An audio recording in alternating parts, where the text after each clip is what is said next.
Hey, I'm Nick Williams, and you are watching Turning 65 TV. This is our episode for December babies, Christmas babies.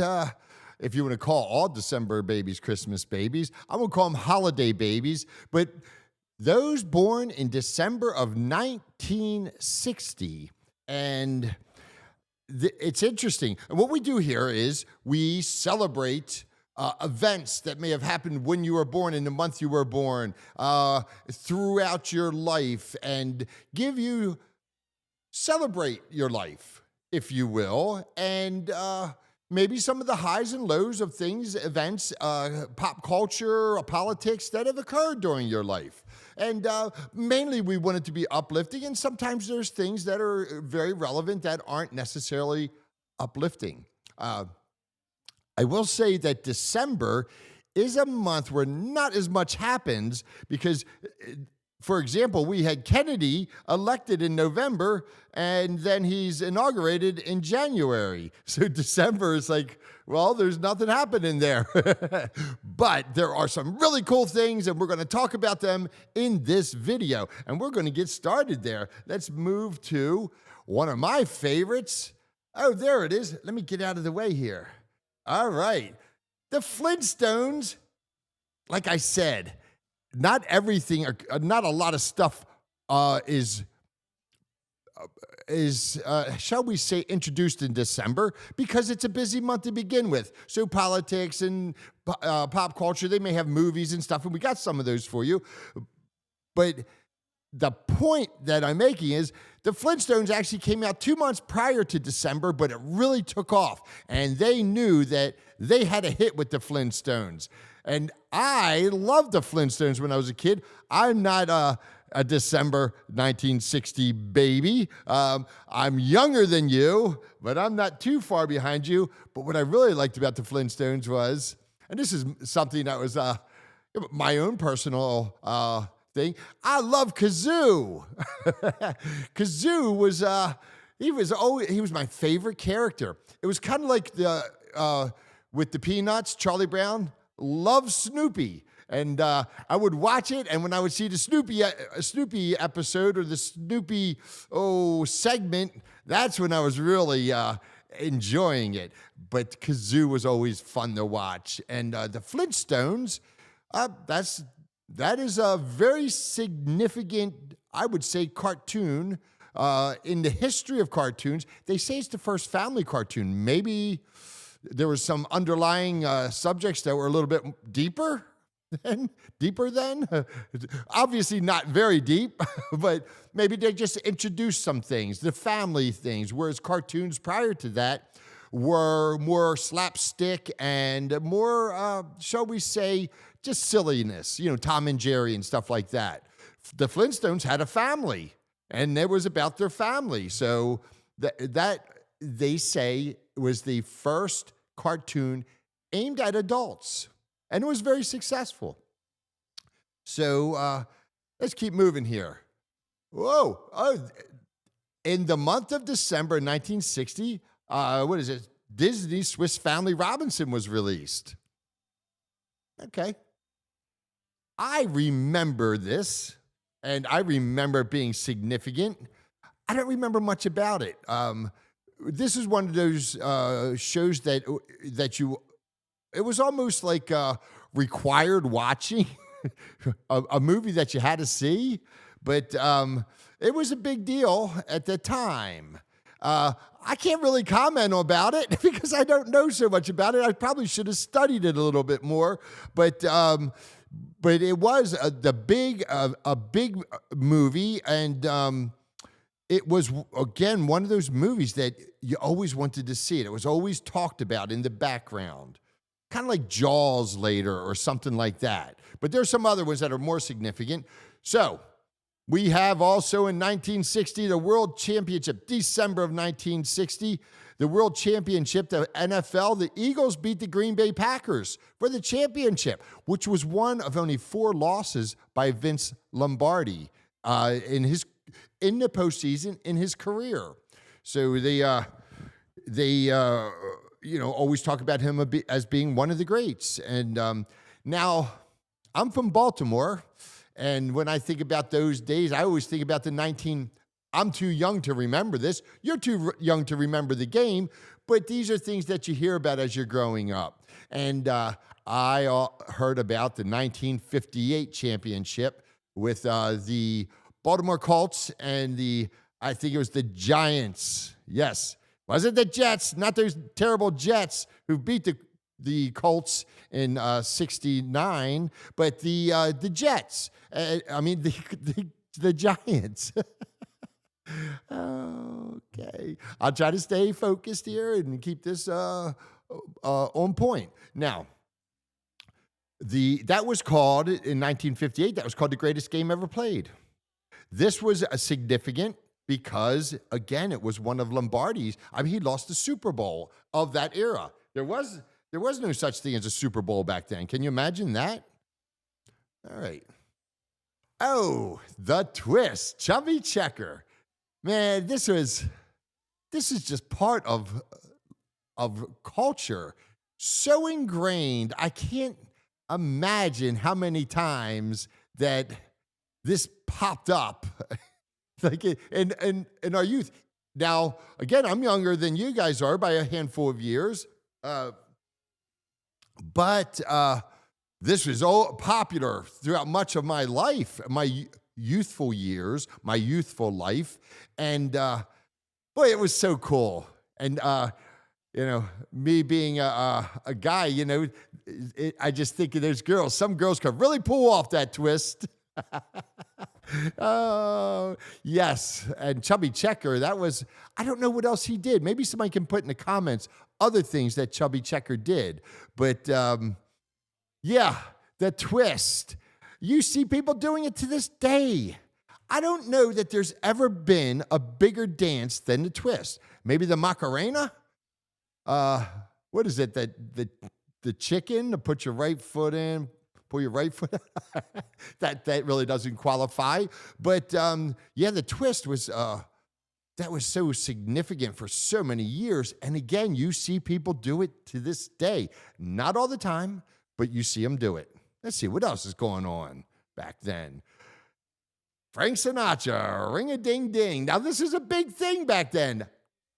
Frank Sinatra did not hold up well through my youth and probably through your youth, because, you had the British invasion and rock and roll took off. There was Jimi Hendrix and Jimmy Page with Led Zeppelin, probably a little bit later, but Woodstock and things like that. So Frank Sinatra just didn't hold up over that period of time.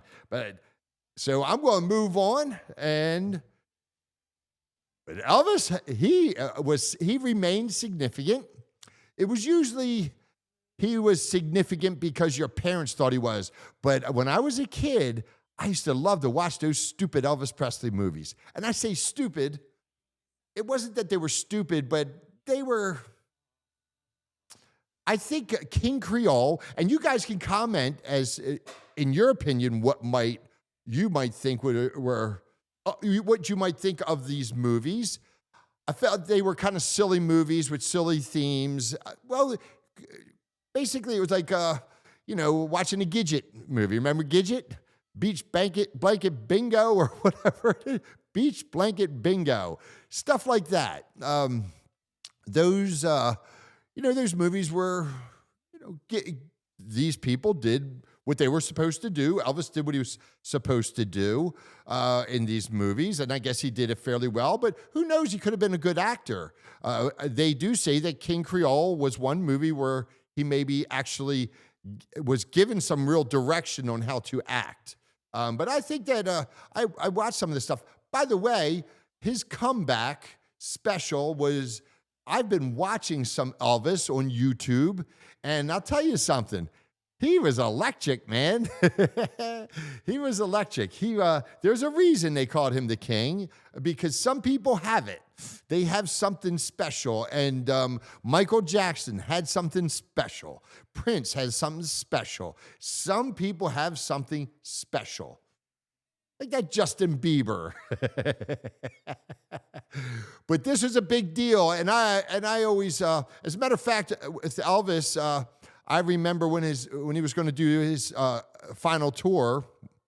He never did the tour. I don't know if he started it, but then he died, and that was shocking. Yeah, it was just shocking when that happened, and I think that, and you guys can comment on this. I don't know. Getting away from the politics, because I always think of JFK, Martin Luther King, and Robert F. Kennedy as those three being very extremely significant in history. But from a pop culture standpoint, and as it applied to the psyche of America and the world, Elvis Presley and Michael Jackson, I don't know that anything compared to that. So I don't remember where I was. Okay, put in the comments, do you remember where you were when you found out Elvis passed? And I do remember that when Michael Jackson, because I was I was a young teenager when Elvis passed. I don't know where I was, but I remember my friend's mother and father were going to go to the concert. They had tickets, and he passed. And I remember them being so sad. But I remember exactly where I was when Michael Jackson passed, and it was in a Longhorn Steakhouse or something like that in Western North Carolina, and I was just watching. I'm sitting there at the bar having a steak, and there on the television is. It just pops up, Michael Jackson has died. And it's just unbelievable. Unbelievable. Let's see. When you turned 18, what was happening? That was a little bit of a downer. Superman, the movie. It happened at that time at your age 18. And that was big, wasn't it? There were so many Superman movies. I don't know that that one was any good in retrospect. I mean, it was enjoyable. It was good at the time. I think if you watch it now, it might not be like, you might look at it and go, that was stupid. I don't know. I can't remember exactly what it was, but I believe it was Christopher Reeves, and who, if you recall, fell off a horse. I believe it was him. I could be wrong here. I should not make a mistake in this instance if I'm the one presenting this. But this is part of the pop culture you grew up with as well. But Christopher Reeves, remember, he fell off the horse and was paralyzed. That's terrible. Oh, Superman, he wasn't so super in that instance. That's not nice. Oh, no, this is dark. John Wayne Gacy. Chuck, my guy producer that puts this stuff together. He was like, Nick, you don't want to put this in there. But I said, yeah, you do. You do want to put this in there, because look at that clown picture. That's actually a picture of him. And he was the killer clown.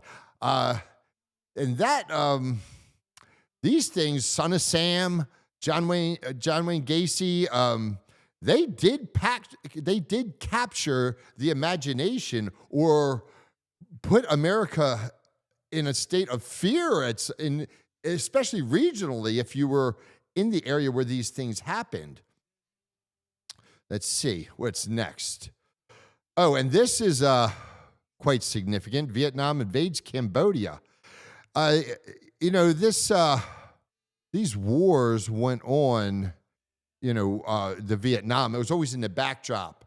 I think I was young enough. I'm 61. I think I was young enough that by then it was just normal news as I was growing up, which doesn't sound good. I wasn't in the house. My father was working. This is interesting. My father was trying to pay the bills. I remember him working, and as a matter of fact,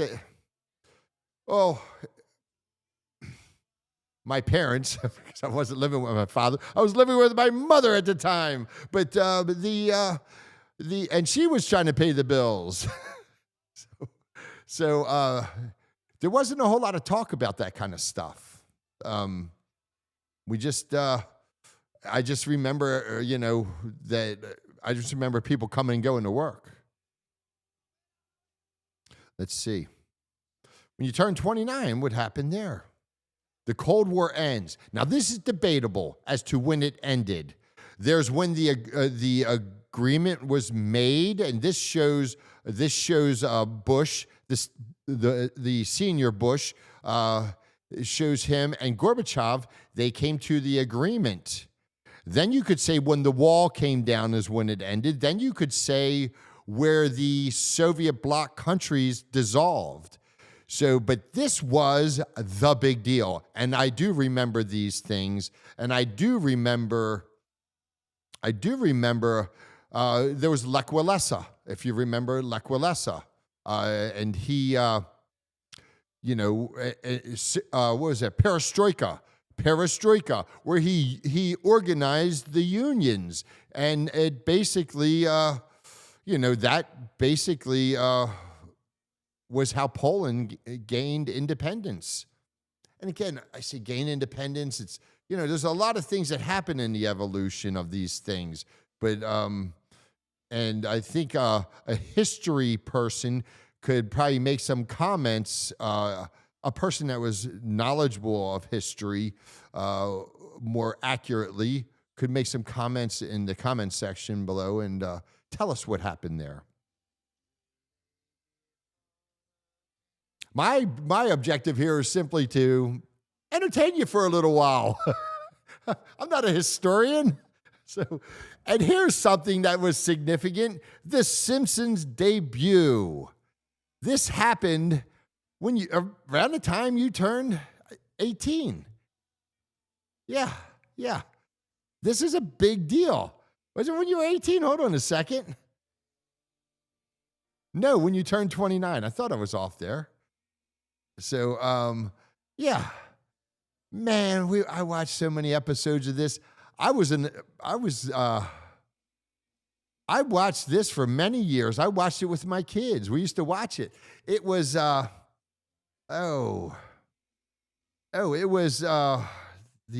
was two shows that came on, and on Sunday night at 7 p.m., and I believe this is the first, and Married with Children came on after The Simpsons.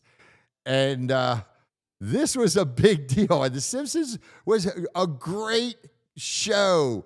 That kind of led the way into Family Guy and some of the other ones that are just, you could even say it led the way to,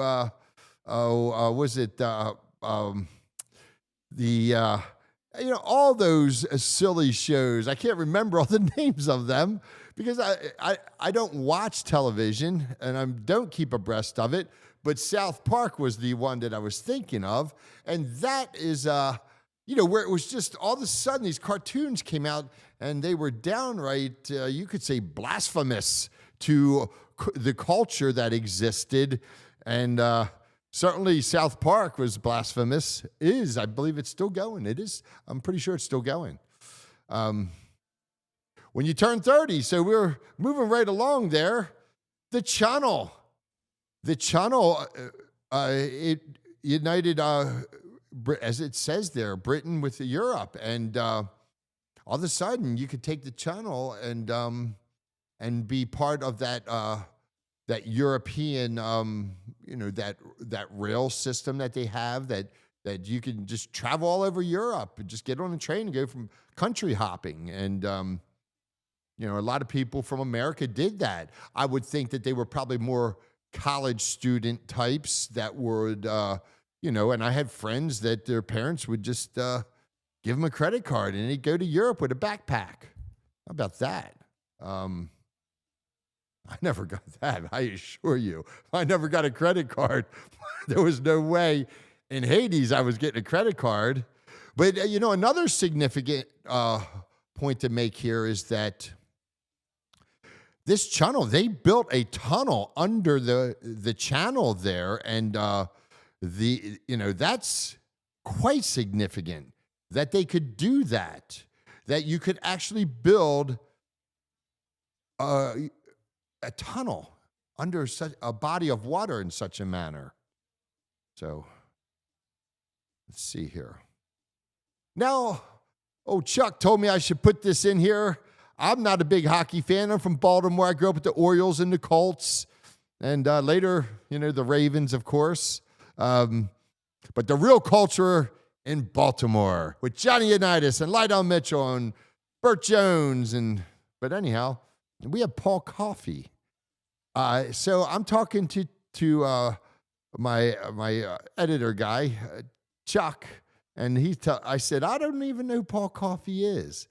Again, I'm not from a hockey town, not at all. But Chuck is younger than I am, and he said Paul Coffey was one of his heroes. So there you go. I'm sure, and he made a point that I understood that Paul Coffey was a defensive man that was only the second defensive man that scored 1,000 points. So that's a big deal. That would be like well, it wouldn't be, but, a defensive player on a football team scoring 100 touchdowns or something. I don't know. But it's supposedly a big accomplishment, and Paul Coffey is a big star. Let's see here. Keep moving. Boom. Boom. Okay, here's some movies that came out at that time. Schwarzenegger, wow, he was a staple in our lives, wasn't he? Arnold Schwarzenegger, from Mr. Olympia, 7-time, I believe, all the way up to the governor of California. I don't think he enjoyed that. The Godfather, this is Coda. There was a series of them made. And Edward Scissorhands. Edward Scissorhands, that was, my daughter and I watched that just recently and enjoyed it. It withstood, I should say, the test of time. What else we got here? What else do we have here? Oh, Kasparov defeats Karpov. Back in the day, chess was big, right? Remember Fischer? And Fischer was, just this very unique personality, and he became a champion as well, and he was very controversial. And these guys were somebody special. They were special, treated special back then. Here's the thing, and I believe this is where we kind of sort of end it. Not one of these players can beat AI now. So you can have a computer, basically, can beat any one of these people. AI has defeated mankind in the game of chess, and soon to defeat us in the battlefield. I hope not. But listen, folks, that's a little bit of your life. I hope you enjoyed it. I know I did, and I look forward to the next time, January, that we can meet at this same location. T65 TV is a channel devoted to you, and we want to celebrate seniors. And you have lived a life, and we respect that life. And have a wonderful day, a wonderful year. It's the holiday season this month, and we're going into a new year. And there's a lot going on, as there always is a lot going on. And we hope you fare well in this new year.